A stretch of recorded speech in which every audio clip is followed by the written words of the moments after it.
Instead, his very next words were, John Cena lost. Yes. And just like that, he spoiled the entire pay-per-view for us, the main event. And you had it on speakerphone, so of course I heard it too. Yeah. And at first, we were like, oh, thanks for ruining the pay-per-view for us. But we'll turn around and drive back home now. Well, you said that, I didn't. And after he hung up, I realized, okay, he told us that John Cena lost, but there are 6 men in this match. We don't know who won. So, yeah, any of 5 other men could be the champion right now. So we actually started the discussion of what the hell are they doing in the car on the way to Craig's before the pay-per-view had even started. And, of course, it was an interesting question. Why did they take the belt off Cena? This was just starting to work with the crowd really completely split down the middle. The women and children cheering for him, the men booing him, and the awesome atmosphere for the last 2 weeks of Raw. And the question was, why the fuck would they do that, A? And B, who beat him? I mean, was it Kurt Angle? I mean, Kurt Angle had gotten many opportunities and hadn't beaten him yet, so it seemed sort of odd to put the belt on him. Shawn Michaels is, at least we figured, having a match with Vince McMahon at WrestleMania, but it's not going to be for the title, so probably not going to be him. That only leaves 3 other men. Kane, who has a movie coming out, which would be an awful reason to put a belt on a man. And then Carlito and Chris Masters, which we could not even fathom winning the title. We just missed out of hand. Yeah, so this was what we were thinking on the way to Craig's. And then we got there, and I tried not to spoil it for Craig, although I sort of did, out of outright stupidity, by saying, Sonny spoiled it for us, but we won't tell you what happened. But there are 6 men in the cage, which I fucked it all up right there, but what can you do? So, yeah, the show started. Yeah, I've talked this entire time. Do you have anything to add before I get moving? No, you've done a fine job of including all possible details. I figured there was no reason for you on this show, but maybe you'll throw in some sort of funny comment or something at some point. Opener was Flair and Edge for the Intercontinental title. I think I predicted they'd get about 6 minutes. They may have actually gotten exactly 6 minutes. It was all right while it lasted, nothing spectacular. A little bit of heat, that sort of thing. And really, Coach made mention of Edge's briefcase early on, and that was when I first thought, Edge may win the title tonight. He still has that Money in the Bank deal. And so that was sort of hanging around in the back of my head. And they had the match, and Edge won via DQ when he hit Flair with the briefcase. The briefcase. And, of course, the reason he didn't win clean was because it was actually for the Intercontinental title. Perhaps many of you have forgotten that. Flair is still the Intercontinental Champion. Flair is the Intercontinental Champion. And so Edge could not beat him because, as we learned later, not going to hold 2 belts. So that was the deal there. That's why it wasn't a clean finish. But the highlight of this match by far was when Flair went up top and Edge went to cut him off, but Flair countered by poking him in the eye, and then Lita ran up and Flair poked her in the eye too. Yeah. I like how the storyline is he can't speak because of what the lawyers are telling him, but he can still beat women. Yeah, that's fair game. He needs a new lawyer. So the only other exciting thing about this match was a man showed up at Craig's, who Craig described as boisterous. This man's name was Bernard. We're not making this up, folks. No, his name was Bernard. It was not Giant Bernard. It was not Brute Bernard. It was just Bernard. He was a 40-year-old black man who was, in fact, quite boisterous. He was. And much as Shelton's mama saved the show, Bernard saved the show in the Proper household. So it was quite the night, really, for the black folk. They really saved an otherwise shitty pay-per-view. But getting ahead of myself there. So then we had the Angle promo, which actually, coincidentally, he talked about, quote, the black people. He said he was not a very big fan of them, at which point Bernard said, what's he saying? There's a worse part to this. Because Angle said, I'm not a fan of the blacks. And I, out of complete lack of self-control, chuckled. Yeah, good one, Vince. That was a good way to make friends, yes. Thankfully, Bernard either didn't hear me or just chose not to kill me, but I wouldn't have blamed him. Yeah, so anyway, he did a match and basically said he didn't like black people. He said he wanted to make Jesus tap out. He wanted to make Jesus tap out. He wanted Iraq to win the war. And the whole point of this was, he said, no matter what I say, the people cheer me. At which point they cheered. Yes. And he said, because I am the best wrestler in the world, and they all cheered. And he said, I am going to win the belt tonight here in Albany where I won my first title. And they all cheered again. So, yes, Kurt Angle was the hero this evening. Then we had Trish and Mickie James for the women's title. This was bad, thanks entirely to Mickie James, who is a bad worker. I don't know if anyone's figured this out yet, but she is not good. And I don't want to come across as pompous in saying this, but is the Stratisfaction really that hard? Yes. She has fucked this move up so many times. Yeah, well, I don't know what to tell you. She's Mickie James. I thought this was really, really bad at first, and then once it got going towards the end, it was actually pretty cool. Well, I'll take your word for it. I thought it was bad for most of it. Finish was Mickie flipping Trish over as Trish went for the Stratisfaction. Mickie, I guess, went for the Mick kick. Did they say that? Yeah, Trish ducked and hit the chick kick and got the pin. So I missed the Mick kick part. The nicest thing I could say is I've seen worse, but I've also seen significantly better. So, star and 3/4 maybe, but bad. All right. Maria interviewed herself, the Diva Maria. Gregory Helms walked up, cut a promo. He was pretty much forgotten about immediately. And then the first segment with Mama aired. She was with Shelton Benjamin, said he wasn't eating right, and she was going to go to catering and find him some good food, which should have told you he was going to show up since she went to catering, but it's another story entirely. And then we had Jerry Lawler and Young Gregory, which was acceptable. It was very, very old school. Not really a whole hell of a lot to it. Lawler won. He hit the fist drop off the middle rope and pinned Gregory Helms clean. Yes. I know some people were outraged. The mid-50-year-old color commentator on Raw pinned Gregory Helms. Well, I know some people are upset about this, but the reality is they're doing nothing with either man, so it really doesn't matter. And I guess in that sort of situation, you might as well just put the babyface over. So there you go, kids. But yeah, that was, again, nothing exciting. But I will say that if I were young Gregory Helms, I would have had no problem with this. Having an old school match with Lawler and putting him over, but what can you do? The Mickie Trish deal is continuing. They met in the back for WWE.com bullshit, and Mickie said she lost, but it was worth it just to touch Trish's skin, which was like velvety sheets. Trish didn't know what quite to make of that, and they sat down together because, actually, Mickie just sat down, and Trish was forced to sit down, and they did the WWE.com thing, so that was that. Then we had Shelton's mama meeting with Viscera. Oh, yes. The original Shelton's mama. And he tried to hit on her, and she tore him a new asshole, basically. And he said, seeing as how she was Shelton's mama, he could be her daddy. And she was not down with that either, and stormed off. And In fact, her exact words were, hell no. Viscera said, she's nice and spicy. Yes. And then he went to eat after she'd left, of course. Speaking of eating, Big Show and Triple H. You're glossing over a lot of details about that skit. Go for it. Which I think are very important. What the fuck are you here for, then? First of all, she said she went to catering, and catering for New Year's Revolution consisted of a table with about a dozen plastic boxes, and each of these plastic boxes contained a sandwich and like a bag of chips and a juice box. So the catering has apparently gone way downhill since your trip to Kelowna and the Great White North. That's for damn sure. But that apparently is the entire catering for the WWE these days. Budget cuts, times are tough. Second of all, when Viscera came into the room, first of all, Shelton's mama was bent over and she froze, unable to move. Or apparently time froze, as we just witnessed as Viscera's music played and the lights dimmed. And he came in, and first he commented on her ass for a while before she finally stood up. It was an odd little moment where we just had a peek inside Viscera's mind. Yeah, and it was a perverted mind, if I do say so myself. But of course it was. She was a fine, fine woman in that segment, by the way. Meaning she was a hell of a performer. Not that I want a piece of Shelton's mama, but Vinny might. No. Oh, come on, Vince. No, I hate to disappoint and surprise you, but she doesn't do much for me. That's actually surprising because she is your type, exactly. How so? An older black lady.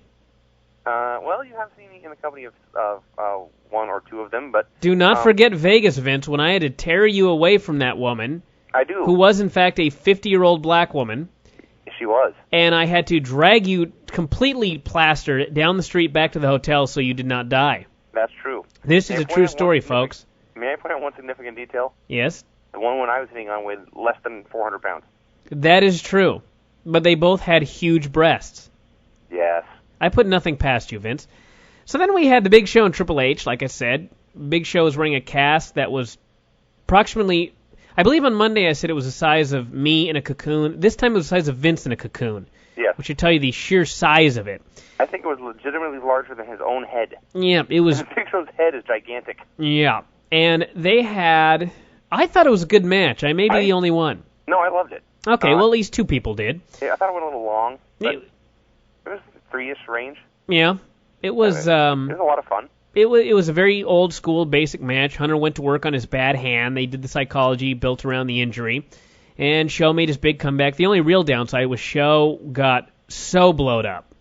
And really I guess the main criticism I have is a criticism that I don't know if I put it in last week's newsletter, if it's going to be in this week's newsletter, but in fact it is this week's, I believe. A match does not have to be long to be good. Correct. And some people have not figured that out, and I'm surprised Triple H is one of them. You had a match with the damn Big Show. You do not have to go 25 minutes. But I guess he felt the need to go very, very long.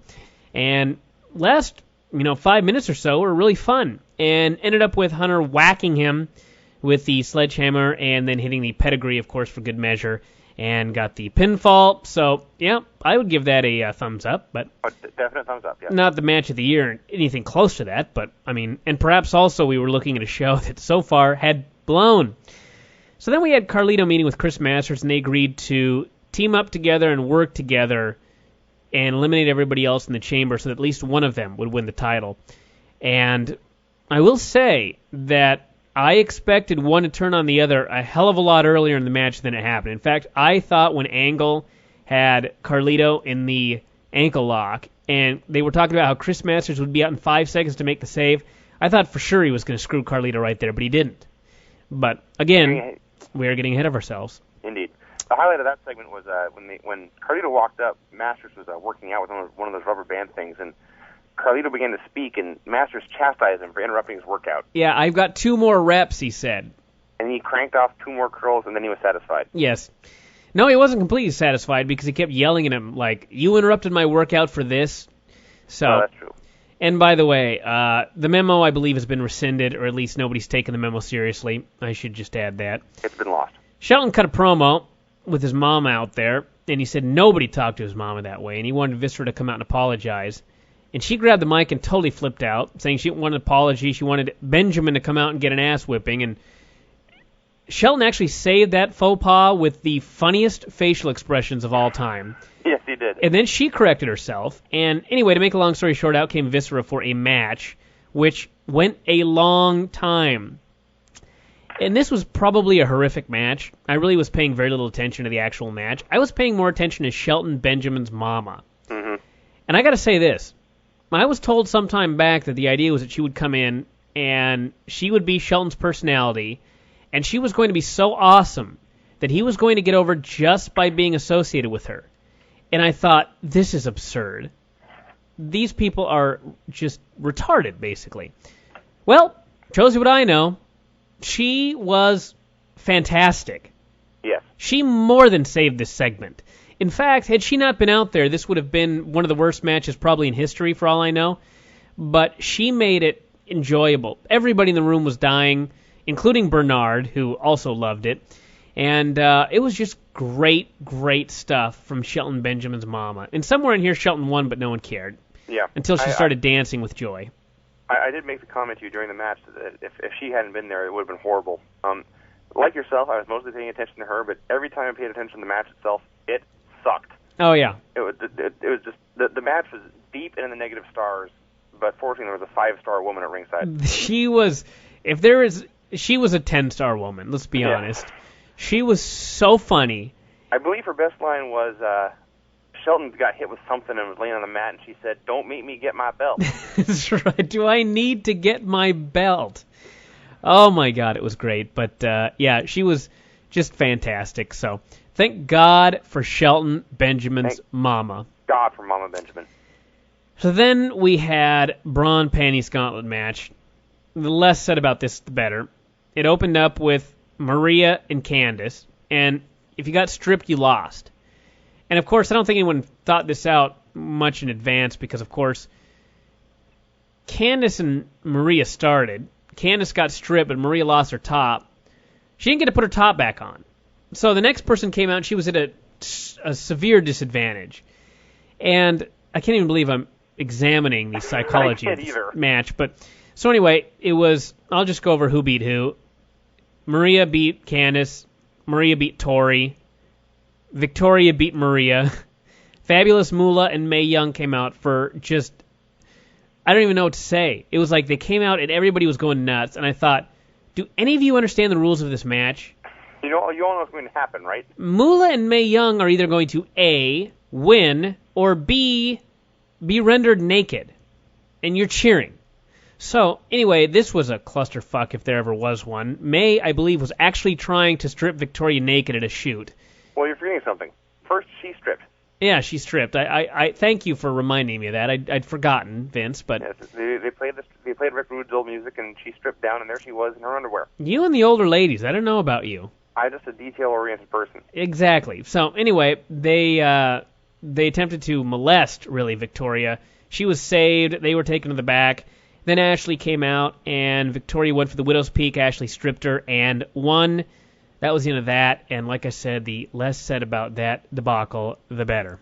I actually disagree with that last sentiment. Not that it was good, but I think there's more we have to talk about here, and that's the plight of young Victoria, who, you and I have watched her since she was with the Revolution OVW, and I think generally we like her, but she's a wrestler who has been reduced to being part of the TNA troupe, and she's clearly not happy with the whole thing, as evidenced by the fact she came out in a shirt that read, and I quote, "Let's get this over with."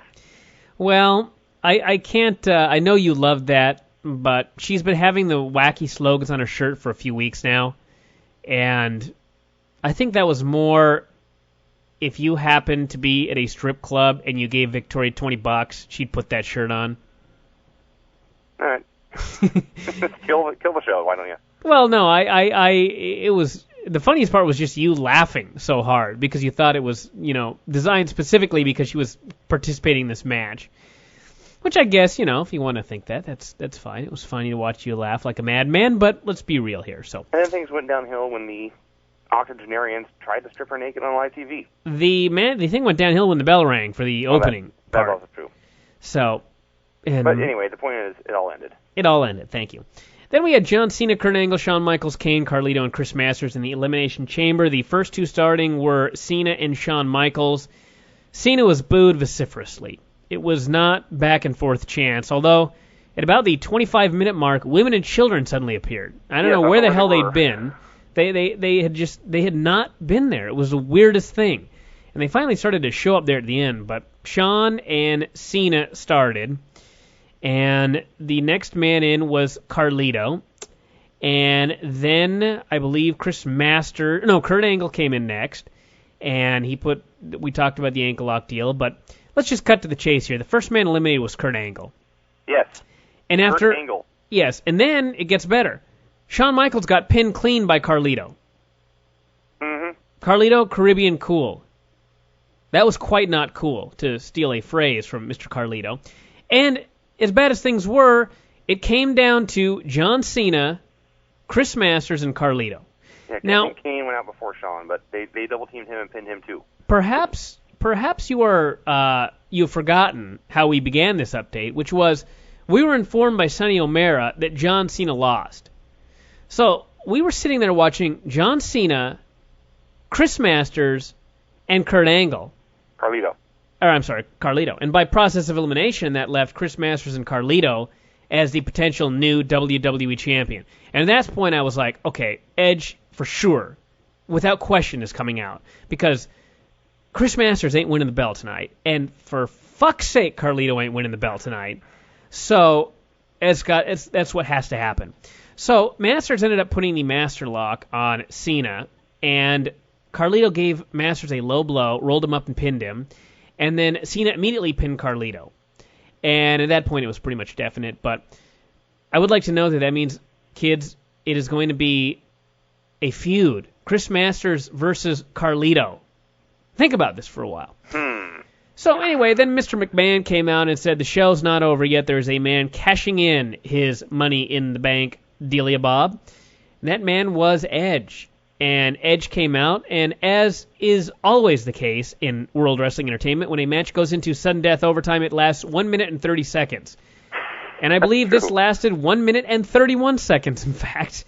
Edge speared him immediately. Cena kicked out, although the ref did count 3. His hand hit the third time, but he didn't call for the bell. And boy, were the people unhappy when it was not determined to be the finish. So Edge set him up, hit a second spear, got the pin. The place went nuts. Everybody was so happy that Cena had lost the belt. Edge was crying. He is the new champion.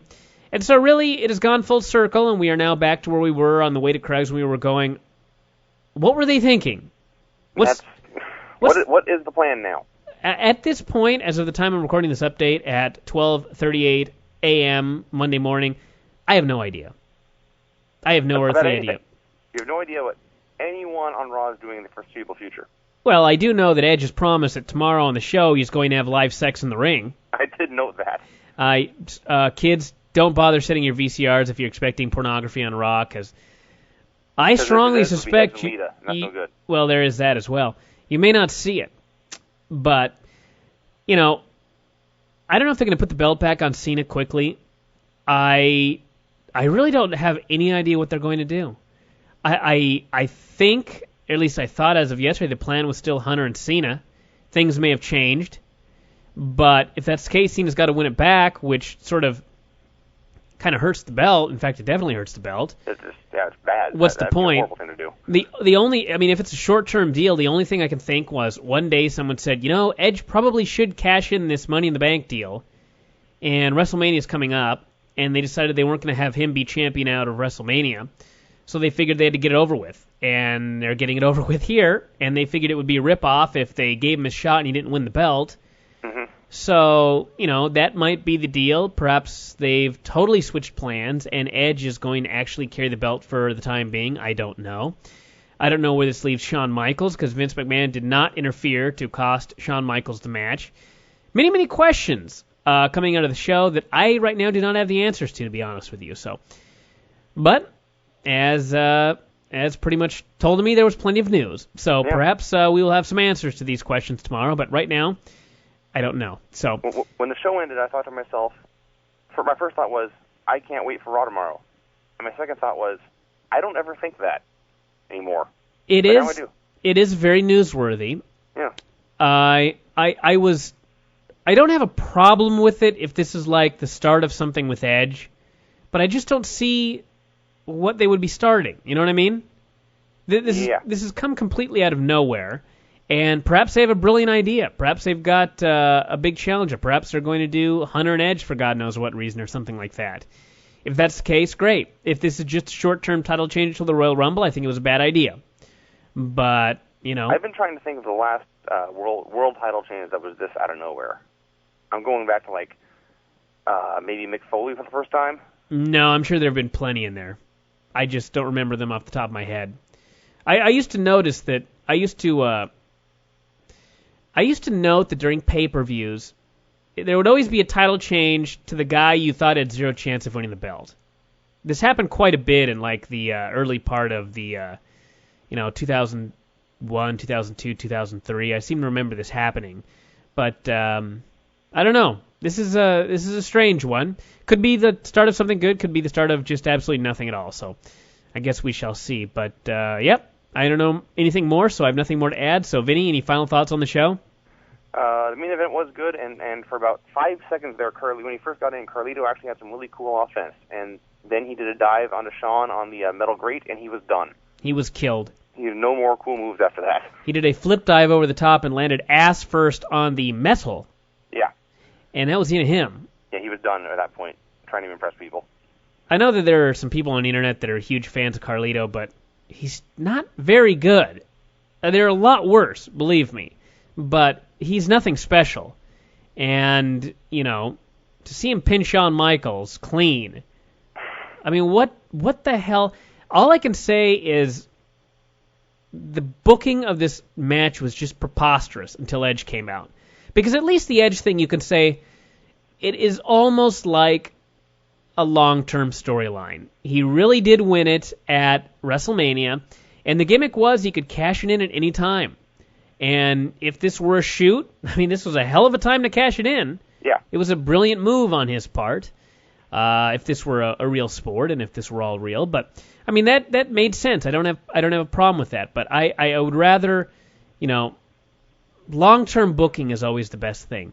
And I will say that actually, in remembering something that I heard today, I actually asked about long-term booking, and that phrase was scoffed at. Which actually, now that I think about it, suggests to me that he may be losing the belt back at the Royal Rumble.